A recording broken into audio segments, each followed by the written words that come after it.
Okay, Jenny, we are live. Great, thank you, and welcome everybody to our administrative review team meeting for Thursday, March the 4th. I will call the meeting to order, and Lori, if you'd like to call roll for our members, that would be appreciated.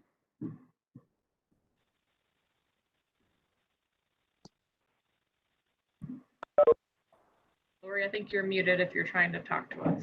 Darn it. Sorry. Ms. Roush? Yes. Mr. Figrell? Yes. Ms. Gilger? Yes. Mr. Karutsky? Yes. Sergeant Rice? Yes. Brad Flora? Yes. And Mr. Stanford? Yes. Great, thank you, Lori.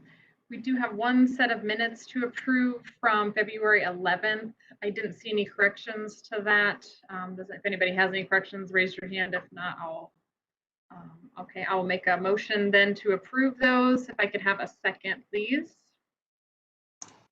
I will second. Thank you, Colleen. And Lori, if you'll call roll on that. Certainly. Mr. Figrell? Yes. Mr. Stanford? Yes. Mr. Karutsky? Yes. Sergeant Rice? Yes. Mr. Flora? Yes. Ms. Gilger?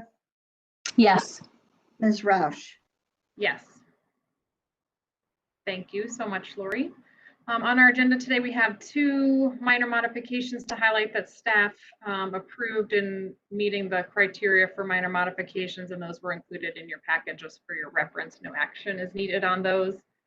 We do have one introduction today, and Nikki Martin is going to be our case presenter, and I know that the applicant is here as well. So I'll give Nikki a second here to pull up her presentation and materials, and when you're ready, Nikki, we're ready.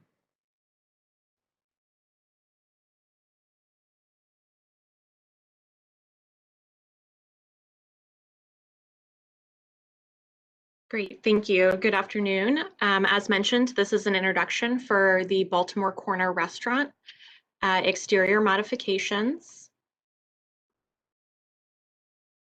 This site is located within the Bridge Street district, specifically the Bridge Park Development, Block B. So you'll notice that the site is located just to the east of Riverside Drive and north of the intersection with West Dublin Granville Road and south of Bridge Park Avenue. Specifically today, we will be discussing the northwest corner of Building B2, which is the northernmost building within B block. So here is a detail of the site. You will notice on the left-hand side of your screen the terminus of the Dublin Link pedestrian bridge, as well as future Riverside Crossing Park, the intersection of Bridge Park Avenue and Riverside Drive, with the realignment of Riverside Drive and the extension of the Bridge Park shopping corridor. So here are some existing conditions. On the left-hand side of your screen is a view from Riverside Drive looking east up Bridge Park Avenue. So here you can see the south side of Bridge Park Avenue, including the sidewalk and cycle track, as well as an outdoor patio for a coffee shop. On the right-hand side of your screen is an image of the tenant space we will be discussing today. So in all the areas where you see a black enclosure, those are the areas that are proposed to be occupied by this tenant and modified with this application. Here are some additional views of the site as well as the surrounding context.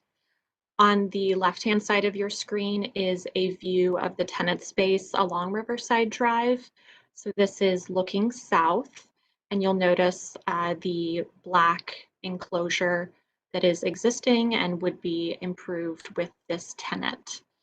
The right-hand side of your screen is a view looking north along Riverside Drive. So you can see Riverside Drive in the left-hand side of the right-hand picture. You'll also notice in this right-hand picture the planters that are located along Riverside Drive. These planters were part of the public improvements for that Riverside Drive extension, as well as those sidewalk amenities. The building B2, which is the building we are discussing today, is located right along the right-of-way line, with the majority of the sidewalk and the planters wholly located within the City of Dublin right-of-way.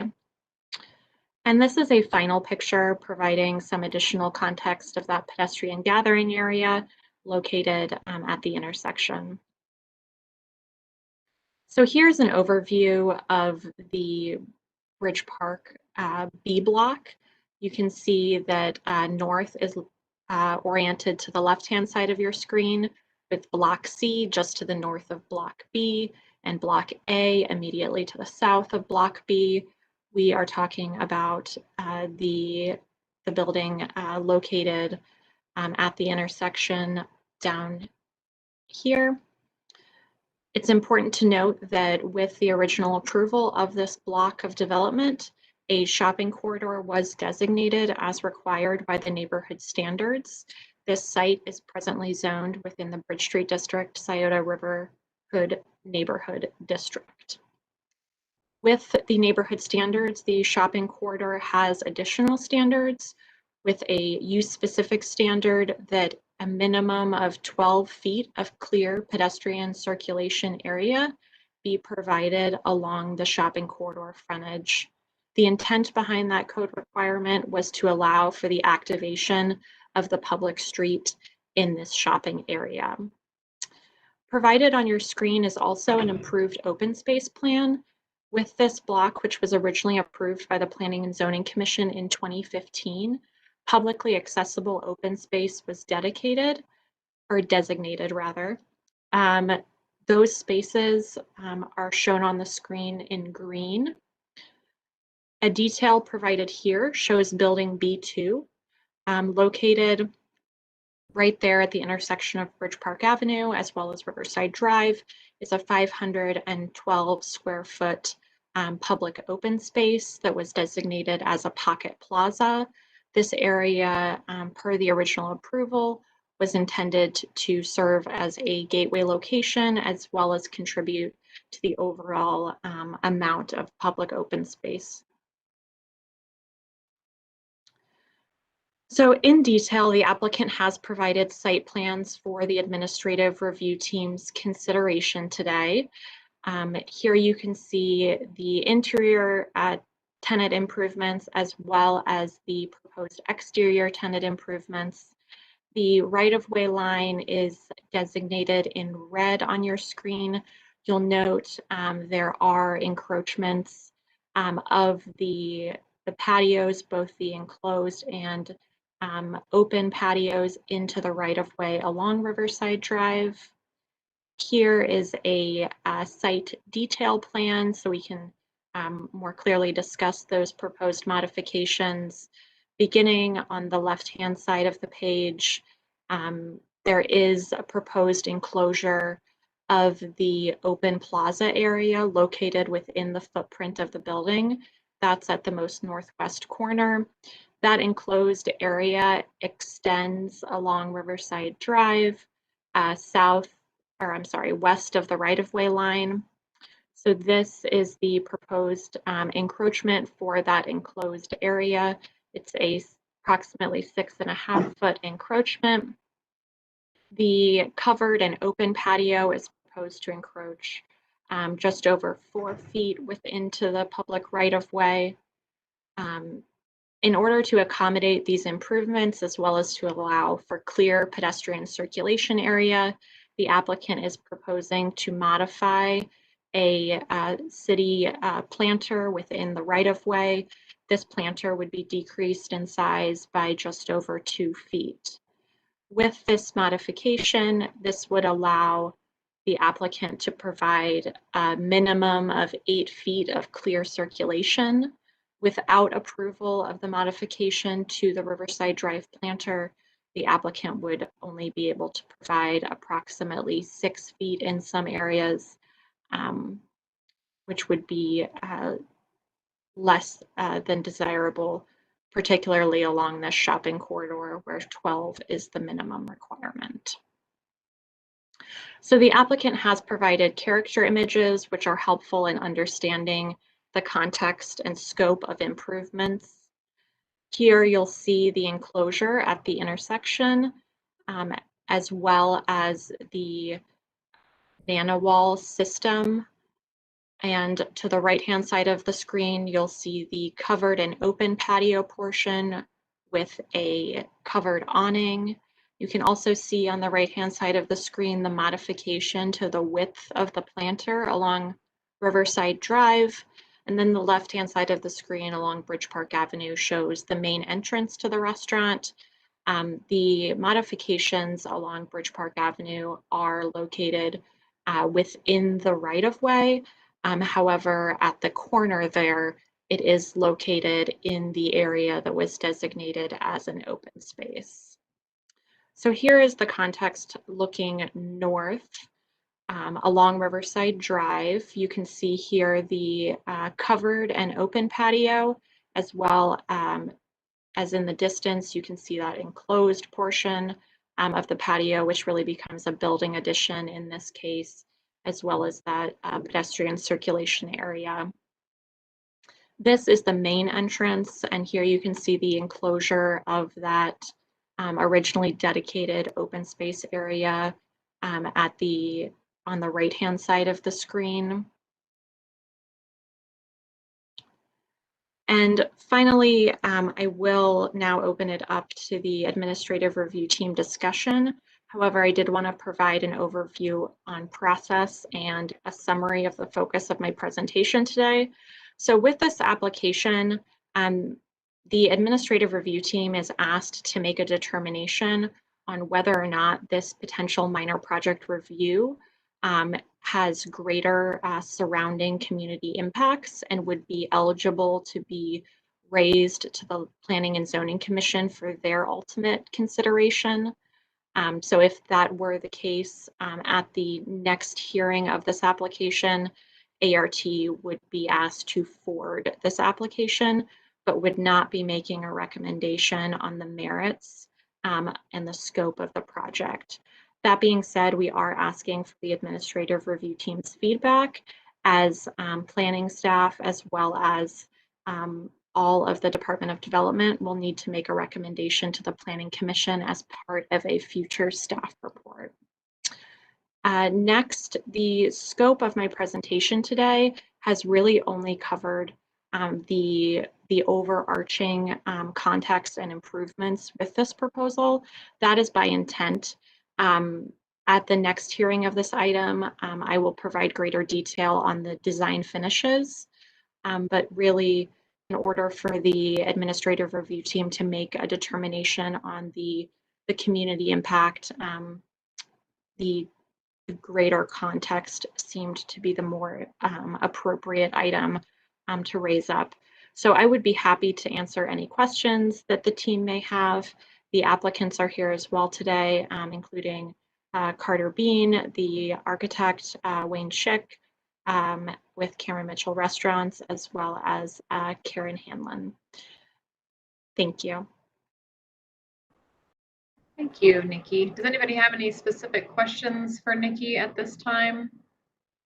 We'll open it up for greater discussion. Yes, go ahead, Sean. I guess one question I wanted to ask as we were looking at the spacing, and obviously we're looking at modifying that front planter, but on the other side with the cycle track, what is the pedestrian way? How is that impacted? Because we didn't talk about that side on the east-west corridor. So all of the space along Bridge Park Avenue that's proposed to be modified will not encroach into the right-of-way. Okay.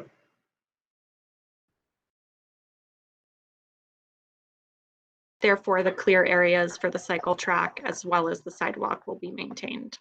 Yeah. Thank you. Any other questions for Nikki? Can I ask how you propose to get into the narrower eating area? Is that going to be a door into the building, or is it going to be coming from the wider outside area into the narrower area? I'll need to defer to the applicant on that item. Sure. Hi, my name's Carter Bean, architect and applicant, and as Nikki mentioned, Wayne Schick from Cameron Mitchell Restaurants and Karen Hamlin with Karen Hamlin Design are here as well. If I could share my screen, I can show you a plan.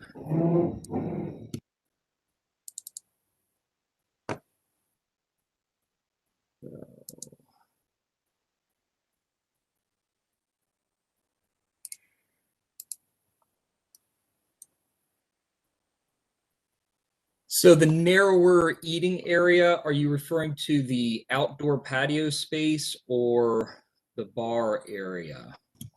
Yeah, the outdoor patio space. Okay. So the outdoor patio space, we have a couple doors leading out to that space.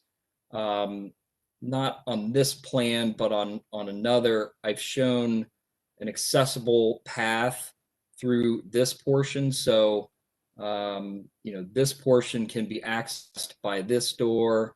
The southern portion can be accessed by this door. It does get a bit tight at this pier, but we've established our percentage of accessible seating in the northern portion of that outdoor dining area. In fact, if I pull this plan up, you can see this is our access and egress aisle at 44 inches, and the hatched going down is a 36-inch wide path, and we have 2 accessible seats provided out on that patio space. So the total width of that area out from the building? Total width out from the building is 7 feet 8 inches. Okay, thanks. Yep.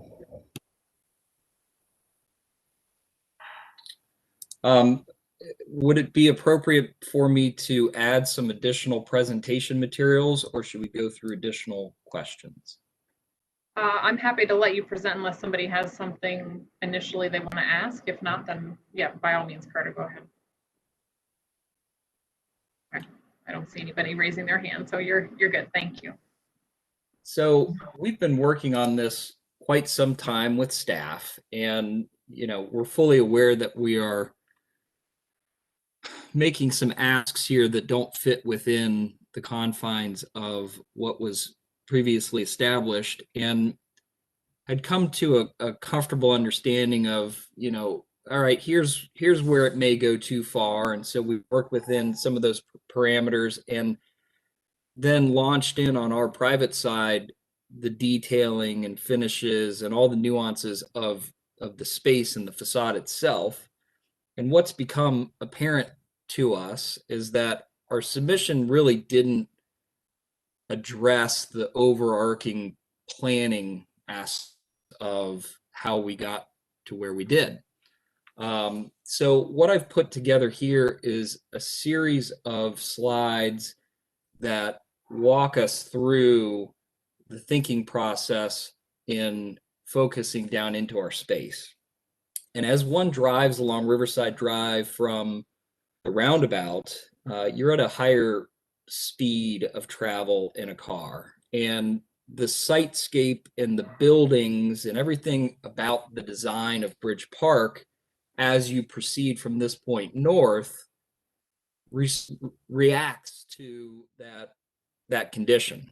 And so in this higher vehicular speed zone, you have taller buildings with detailing that's much more on a macro scale and elevated pedestrian spaces, both interior and exterior. The interior floor is even elevated from the vehicular way, and so are the pedestrian areas outside. And of course, that is to establish that clear definition between car and person. So as we proceed north, and you'll see in these slides, I'm really calling the slowdown a compression zone, and it's much like traffic calming measures the more activity and interest and detail that is provided, the more aware somebody becomes, and the slower that speed of travel gets. So as we move across the face of this building, we're still very much in a vehicular high-speed zone. But as we get to the end of Block A, the views start to open up, the scale of the buildings start to come down, and pedestrians become introduced more and more as we continue north. So in this next slide, this is Block B, and I'm calling this the entrance to really the compression zone. The pedestrian areas are closer to street level. They're not all the way at street level. They're still raised up. Pedestrian scale signage is starting to be introduced. And as you get to pins, you have a more guarded outdoor space where the building is set back. The height of this center portion of the building is down at 2 stories. There are a couple levels of pedestrian activity space up above. And when you get here traveling in your car, you really become aware of the pedestrian bridge crossing the river. And today, not in this particular picture, but the pavilion is now up, and you start seeing brake lights and a stacking of traffic there. So you're starting to become more alert and aware of your surroundings and slowing down. And as we move to the northern part of Block B, where our proposal exists, the second building, or the northern building, has a much more reduced scale with a predominant 2-story piece there. The pedestrian activities are now down at the streetscape level. And with the traffic light and intersection, one really knows, all right, I haven't had a pedestrian crossing thus far, but I'm getting there. And in the background of this picture, you'll see our tenant space coming up. And, as you get to this intersection, this blue area indicates the zone in which we're proposing to occupy. And I'll get back to that. But there's a very clear definition of the streetscape space here and an intentional slowing of the traffic. And as we get to that pedestrian crossing and across the street, you start to have more outdoor activity spaces. You have canopies coming off the building that are much more at a pedestrian scale. You have off-street parking. You have pedestrian seating areas, and another of Wayne's restaurants here providing more outdoor space. So translating these zones to an overall plan, I've done it in color here. We have the green pedestrian bridge coming across, and mind you, very purposefully terminating at the north side of that intersection, because all of the northbound traffic is compressing through those zones and slowing down. And really the ultimate slowdown is when they get to that intersection. But along Block A, we have the higher vehicular speed zone. Along the south half of Block B, we're entering that compression zone, and the pedestrian is being introduced more and more. And once we get to the north part of Block B, we're really in that, height of compression when we're getting to the pedestrian crossing. Once you get through that intersection with the on-street parking, that I would consider a reduced speed zone. And I've shown that just in a little bit more detail on this slide. And next, specifically in front of our building. And, with that reduction in scale and increase in detailing and activity, we really think that the proposal that we're bringing to the table today reinforces the evolution of space and perception as you travel north along Riverside there.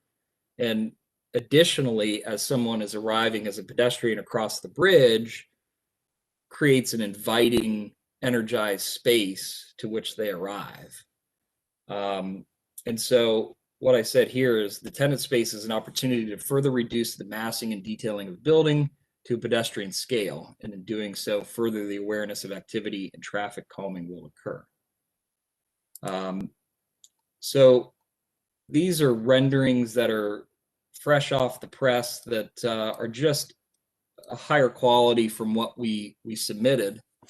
And you can see in these renderings, what we've done is, while we were dealing with more of a 2-story, which was a great reduction as you were traveling northbound there, we've really taken it down to a higher level of detailing at a 1-story level. And in addition to that, have created very intentionally spaces where pedestrians are not only invited, but feel comfortable and activate that area to increase everybody's awareness and experience in that zone. The procession of building elements from a covered outdoor patio space to a indoor outdoor enclosed space is even a further compression of what I just described. So this is a view of what we're proposing from the intersection. And the great thing about this particular piece on the corner is that it really will be an indoor outdoor type of space. Right now you're seeing it with the windows closed, and in this particular view the windows open. They fold up, project out, allow a lot of communication indoor outdoor, and add a high level of detail to this plaza. Something I should have pointed out in the last view is that by building out into this area, there's still a very sizable plaza at that corner. And I mentioned earlier before the meeting began that I really like the way the pavilion has turned out across the street. And one of the best aspects of it, in my opinion, because I've seen it more at night than during the day, is how it's all lit up. And close attention to the design has been paid to lighting as well. And so, you know, this isn't something that we want to disappear at night. You know, we think that by adding, you know, a really nice lighting plan with a lot of detail, that again heightens one's awareness of what's going on here and causes them to slow and marks importance to this pedestrian intersection and crossing. The patio view you can see here, we really think that by getting pedestrians out along there, it's a benefit to and backs the principles behind which all of this strip was designed. And again, at night, it's not going to disappear.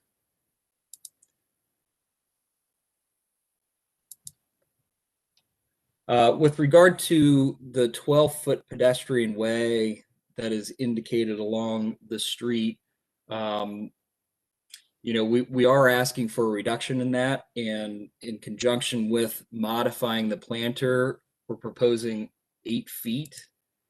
This is a picture looking northbound along Riverside of the planter in its existing condition. And we know that through conversation, there was some concern about how this might affect the trees that are in there. I've quickly mocked up a before and after, this being the before, this being the after, of how much we propose modifying that planter. And the new edge as pushed in, click through those again, this is out, this is in, would still remain out of the drip line of the trees that are there, and we don't feel it would have any negative impact on the substantial landscaping in there. It just would affect the low materials that are there. And the building, of course, would project out, and we'd maintain an 8-foot crossing through there. So going to the aerial, and this is just kind of a recap of everything I mentioned, the scale heading northbound from block A to block B south to block B north, you know, we really think that this proposal goes in line with the thought of reducing scale, increasing interest, increasing activity, which gets you to this very important arrival point where the pedestrian bridge is located. So those are the additional thoughts that I just wanted to share with the group, and you know, maybe that triggers some additional discussion or thoughts on your part. Great, Carter, that's really helpful, and I appreciate, I know that was a quick turnaround. I think you all had some internal discussions this morning, so really helpful to see that and how you're addressing the street here and providing that background. That's really helpful to see all the picture that and all the thought that went into this. Thank you. Yeah, you're welcome. Before I open it up to the group, Nikki, is there any public comment for this? I want to forget to mention that. We have no public comment for this application. Okay, great. Okay, so with that, I will open it up to the group to ask any questions they have, and then we can have some discussion. So who wants to go first? Sean, okay. Carter, if you could you pull up that east-west line again? I just want to see it because we had a lot of discussion when headquarters came in and how that affected the cycle track and the movement of people and stuff. And I just want to see that line again because I want to make sure that there's no protrusions and stuff that might become a questionable or issue. The rendering, I think the rendering would be better, assuming that it's accurate, let's say. And looking down the street, yeah, not there yet.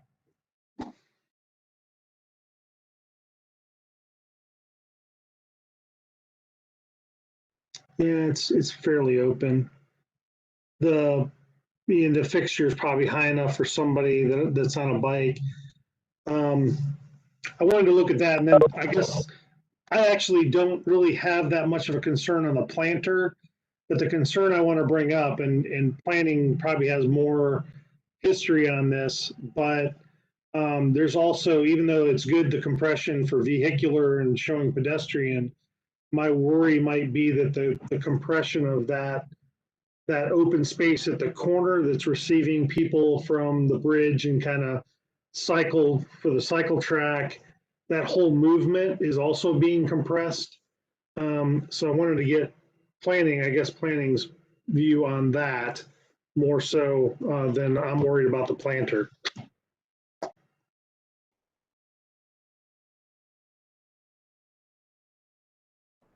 Nikki, do you want to chime in to Sean's point about planning's perspective? Yeah, absolutely. So I think really in terms of pedestrian circulation, the number one goal and objective of the Bridge Street District as a whole, but particularly this Bridge Park development and the mixed use neighborhood they've been able to establish, is to prioritize the pedestrian. So I think, you know, when we consider, you know, vehicular uses versus pedestrian uses, always maintaining as much area for pedestrians as possible would be the priority. Hence why the standard of 12 feet was adopted in the zoning code. And so in narrowing that, the applicant would certainly be asking for a deviation from the code, which in this case, since it's in conflict with the overall goals and objectives for the Bridge Street District, at least from a staff perspective, I believe raises those more complex policy-oriented issues that the Planning and Zoning Commission may be better informed to address.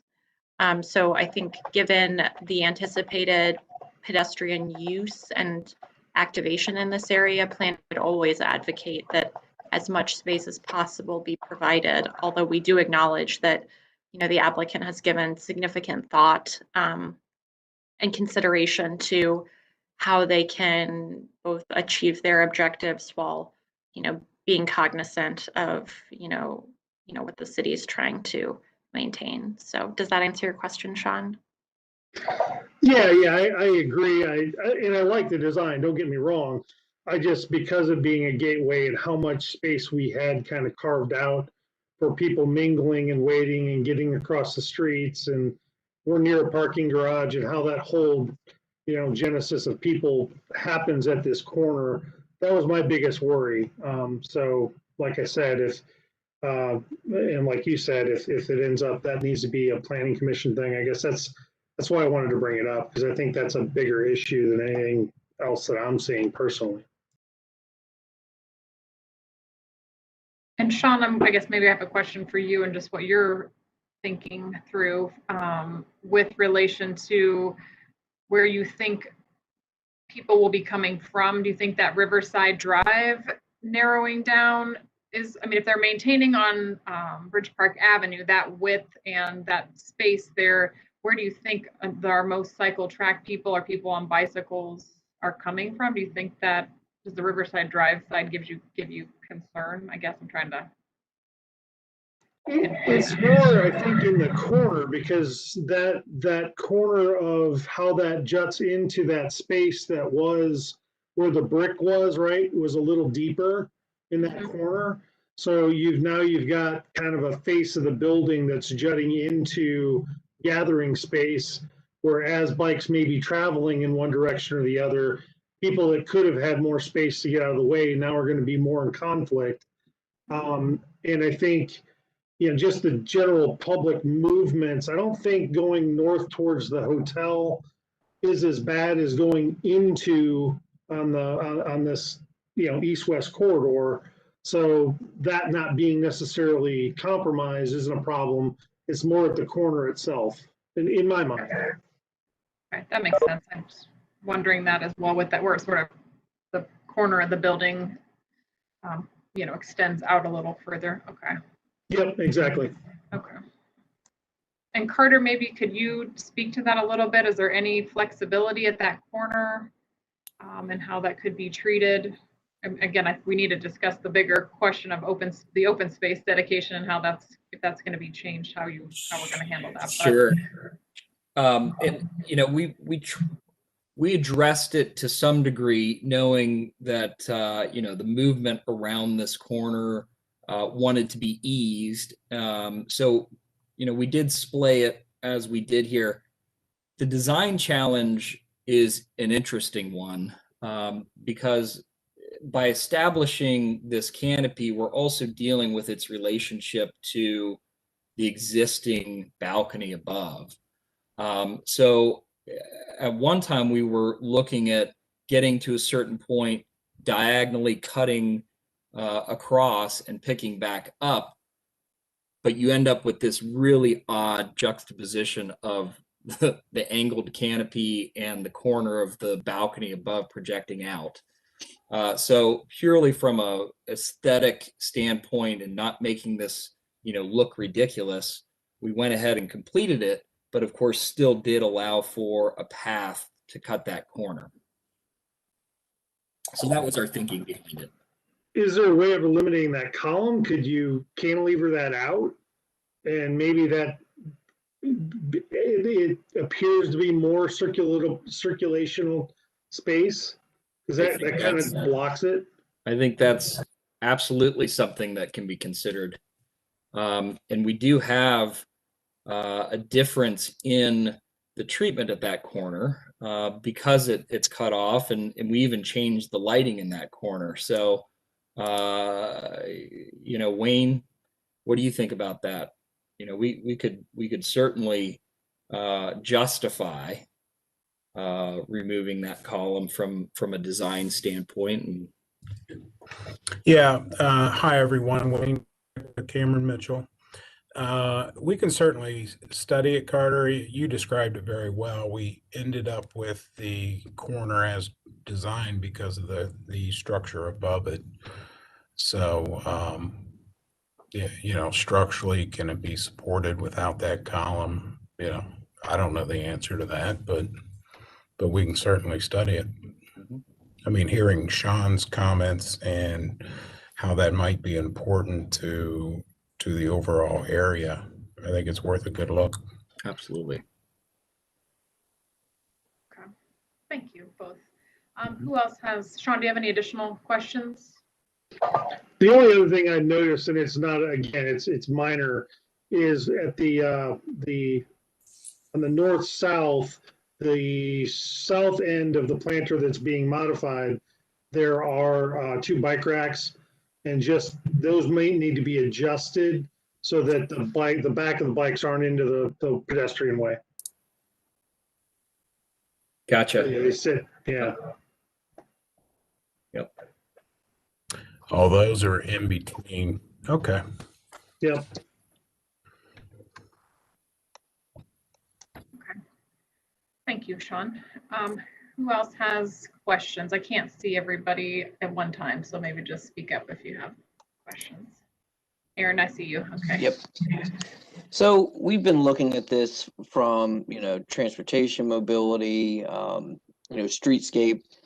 From that viewpoint, we've had discussions internally. So when we talk about the reduction of the 12 feet, where we as engineering feel comfortable is maintaining at least 8 feet clear. And to be clear, we want that to be measured from, so that picture is a great example, from the outside planter boxes, so truly clear space that we can walk. So from the outside of those planter boxes to the planter bed areas.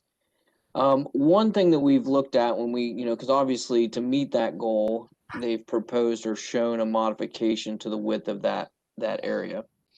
So in consideration, one of the things that we would like for them to look into a little bit more, if we were to be okay with that, I think one of the things that we would want to evaluate, and it's something still that we would have to run by the city engineer, is I don't think from a streetscape purpose that it would visually be okay to modify just that end planter. Mhm. I think it's going to be abrupt. It's going to look like something that's been modified after the fact.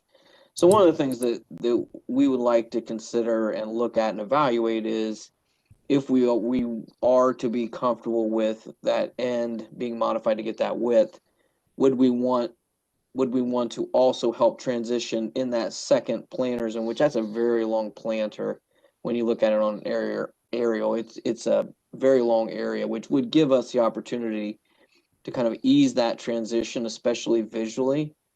That's some of the things that we've looked at. Sean, do all of these areas have irrigation in them? I don't, well, I think there's there might be drip irrigation in them, so it's not a hard thing to move. But I would agree with what you're saying. I like the idea of transitioning that as well.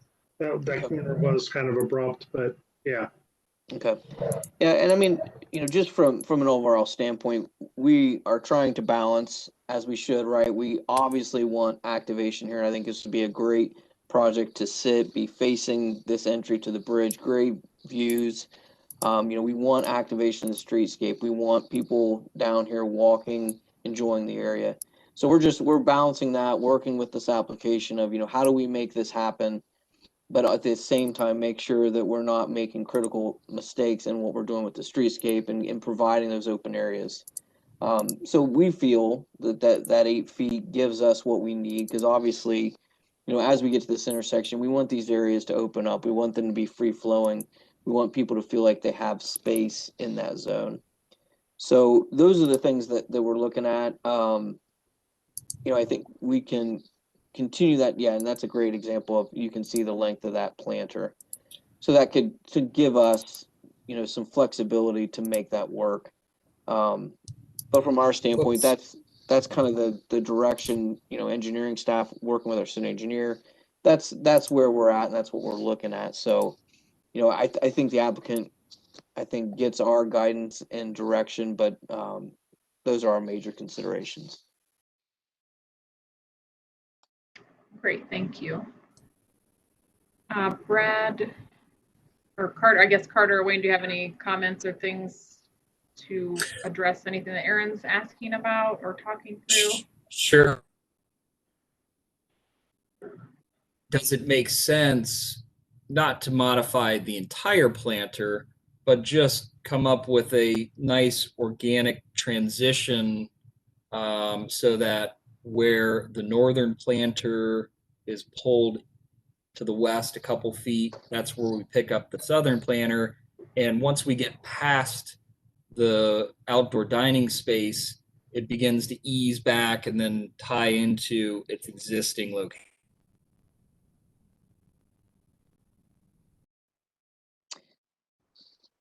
Yeah.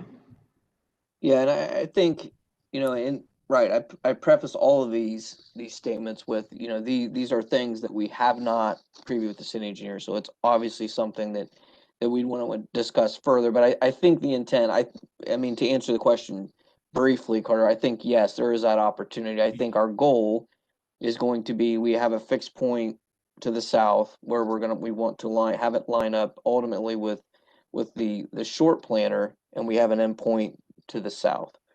Yep. So, I think what we want to do is make it gradual enough that it doesn't look abrupt, it doesn't look forced. It wants to feel like naturally it's opening up. So if we can provide that movement with that planter so that it feels like it's naturally opening up to the corner, I think that could go a long way. And again, it was good to hear, Sean with the tree placing, right? Because that is something also that's important. As we move that area, that was one thing that we were thinking about this when we had looked at it before. Yeah, conceptually, I think this might work. You got to look at it in its full context, though, as you know, Carter, because that arc is drawn all the way, beyond that. So just to make sure that it, again, to Aaron's point, there's no abruptness. Even if it's smooth, it may seem odd and abrupt in the holistic standpoint. So. Okay, thank you. Brad Figrell, do you have any questions or concerns to raise? I do not. Okay, thank you. Brad Flora, do you? Nope, I do not. Okay, thank you. Colleen, how about you? No, I do not. Okay. I have a couple questions. Renee had to jump off for another meeting, so if she has anything, we'll follow up with her and provide that back at the next point. I had a couple questions about the gateway part of this, Nikki, and what the previous approval for that was, and I guess how we would handle that or what other information we might need.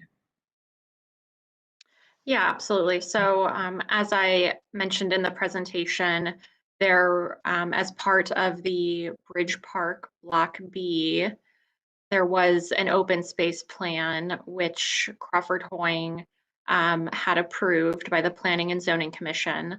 So in order to alter this plan, the Planning and Zoning Commission would need to be the reviewing body. You'll notice here the green areas were the open space areas that were provided within the block. And then there is approximately 0.75 acres of open space that was permitted to be provided within future Riverside Crossing Park.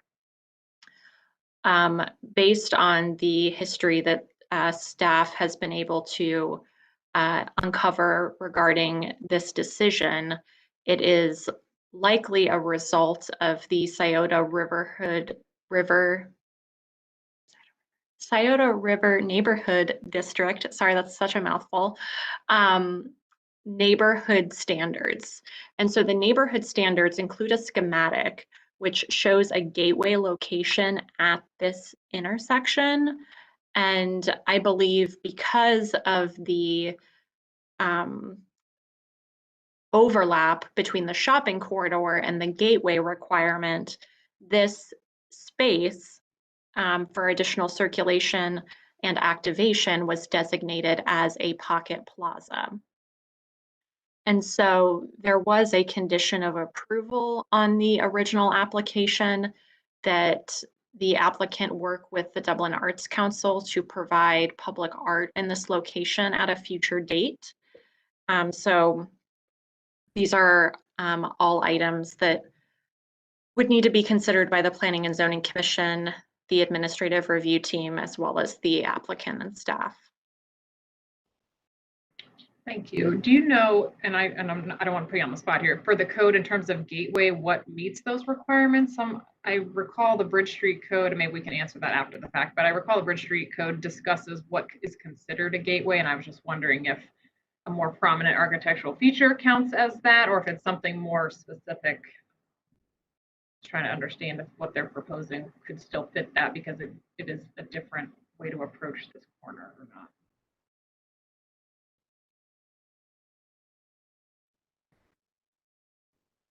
Okay.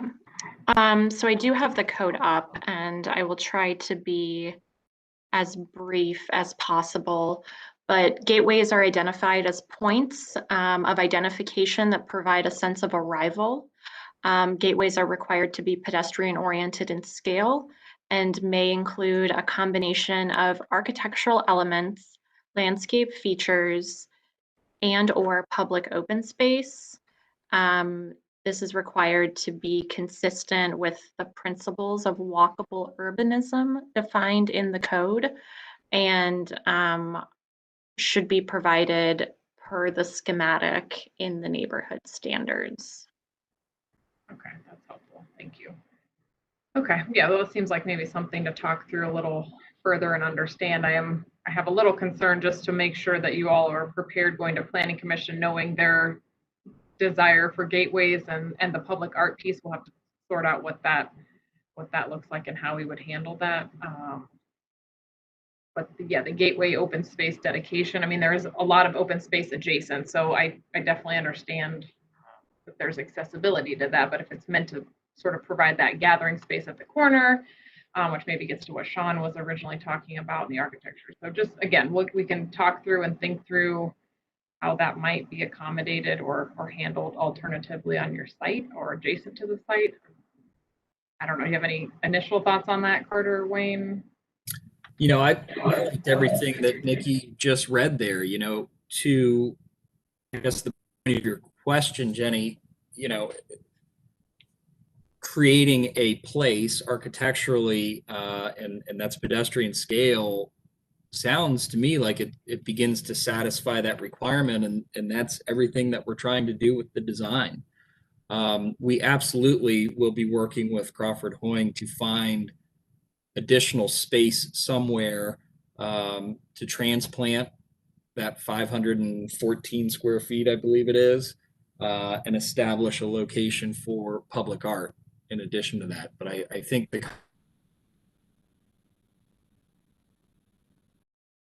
all. Okay, that's helpful. And again, we can talk that through as everybody sort of goes back now that we've absorbed all the information and have some additional discussion amongst ourselves, and we can provide some further guidance on that.